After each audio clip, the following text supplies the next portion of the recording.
Salam alaikum, j'espère que vous allez tous très bien. Ça fait un petit moment, j'ai pas posté de vidéo et là je reviens avec une recette d'un gâteau. Ce n'est pas une génoise mais un gâteau qu'on connaît tous, un souvenir d'enfance. Et si vous n'êtes pas encore abonné à la chaîne, j'espère que vous allez vous abonner, activer la cloche, comme ça vous pouvez suivre tout ce que je mets comme nouvelles vidéos. Et bien sûr, n'oubliez pas les likes et les commentaires si vous en avez envie, bien sûr. Donc la recette, elle est très facile à faire et comme vous voyez, le résultat est super. C'est une recette qu'on connaît quasiment tous. Donc c'est un gâteau au yaourt. Pour cela, j'ai besoin d'un pot de yaourt, 3 pots de farine, 2 pots de sucre, 3 œufs, un demi-pot d'huile et un paquet de levure chimique et un arôme. Vous prenez ce que vous voulez comme arôme, une pincée de sel bien sûr. Vous pouvez prendre de la vanille ou de la fraise comme vous voulez. Donc là, je vais venir séparer les jaunes des blancs. J'utilise cette araignée de friture. Elle va m'aider à séparer les jaunes des blancs sans aucun problème. Et pour cela, d'abord, il faut faire attention quand vous cassez l'œuf pour que le jaune ne se perce pas, bien évidemment. Donc là, je vais venir séparer les 3 jaunes des blancs. Et c'est une recette très facile à faire avec peu d'ingrédients. Et comme vous avez vu, le résultat est vraiment super. Donc là, j'ai vidé le yaourt. Le yaourt, il est à température ambiante. Comme les œufs, je les ai sortis 1 heure avant de faire mon gâteau du frigo. Parce que sinon, vous allez avoir des grumeaux de jaune d'œuf. Et c'est pas très bon au goût. Donc là, je vais venir mélanger le jaune avec, les jaunes avec le pot de yaourt. Pour que je puisse l'utiliser pour mesurer le reste des ingrédients.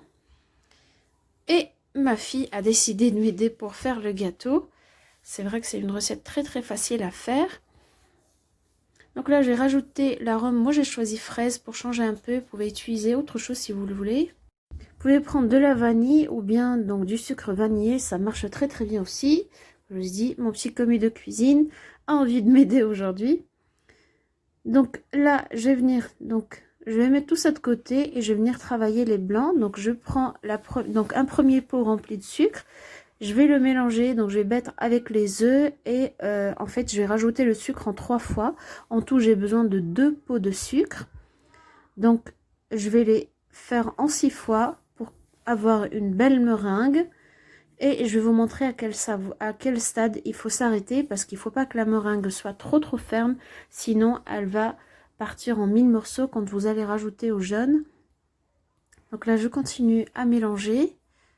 Et vu que la quantité de sucre est quand même importante par rapport à la quantité d'œufs, donc du coup, ça va aller très vite. Donc je vais vous montrer. Donc là, c'est pas encore prêt. Quand c'est liquide comme ça, c'est pas bon. En fait, il faut continuer à battre encore un tout petit peu. Et quand vous commencez à avoir les traces de la sorte, en fait, on dirait qu'une crème chantilly. Et donc là, c'est prêt. La meringue est suffisamment ferme pour donner de l'air à mon gâteau. Et elle n'est pas trop ferme non plus pour partir donc en petits morceaux. Donc là, je rajoute la petite pincée de sel.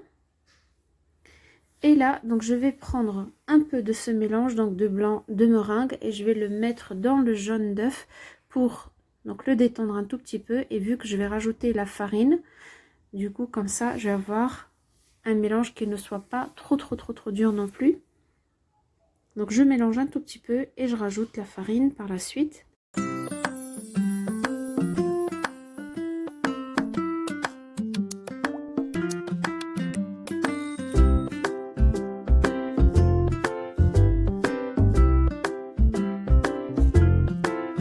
Là, je rajoute le premier pot de farine.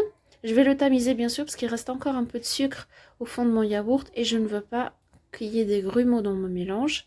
Je vais mélanger et après je vais rajouter donc la levure chimique. Donc je rajoute tout le paquet, il y a 10 grammes dedans.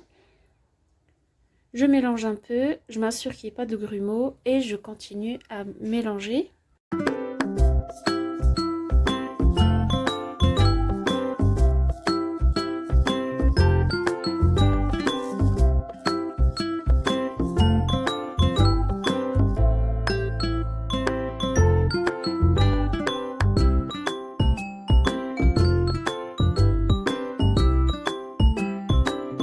Donc là, je vais rajouter les 2 autres pots.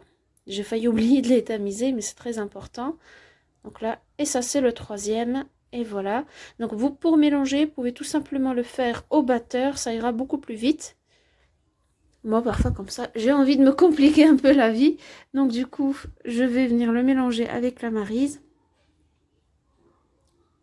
Donc là, vous faites un mouvement de bas vers le haut. Et quand je dis, vous pouvez utiliser le batteur. Ça marche très bien aussi. Le plus important, c'est de garder l'air qui est dans le mélange.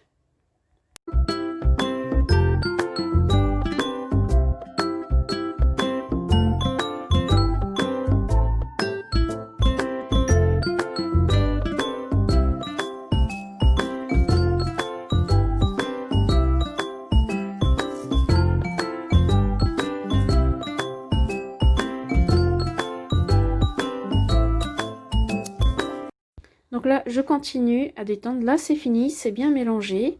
Il n'y a pas de grumeaux. Donc là, je vais mettre tout le blanc. Je vais le rajouter. Donc petit à petit, on mélange farine, jaune d'œuf pour garder donc un aspect mousseux.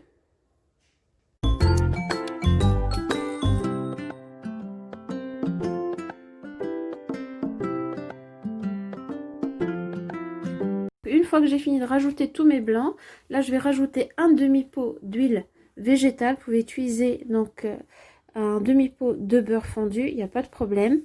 Et là, je vais venir mélanger le tout. Entre-temps, j'ai mis mon four à chauffer à 150 degrés et j'ai cuit mon gâteau pendant 50 minutes. Après, ça dépend un peu des fours à chaleur tournante, à gaz électrique, voilà.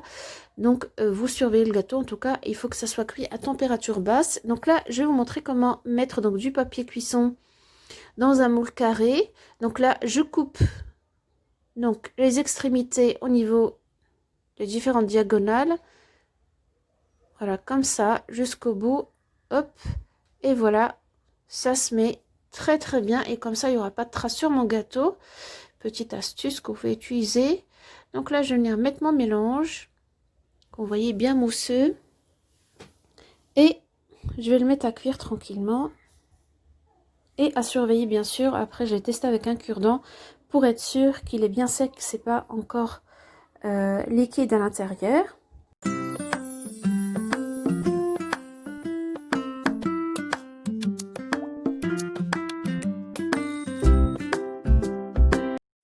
Donc là, mon gâteau a bien cuit. Donc là, je vais le sortir du plat. Et je vais enlever le papier cuisson, ça c'est très important.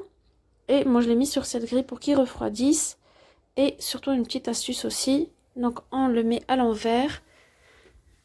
Comme vous voyez, le gâteau est prêt. Il est vraiment magnifique. On dirait une vraie génoise. Vous pouvez l'utiliser pour vos gâteaux d'anniversaire. Ou bien, vous pouvez le mettre avec de la pâte à sucre.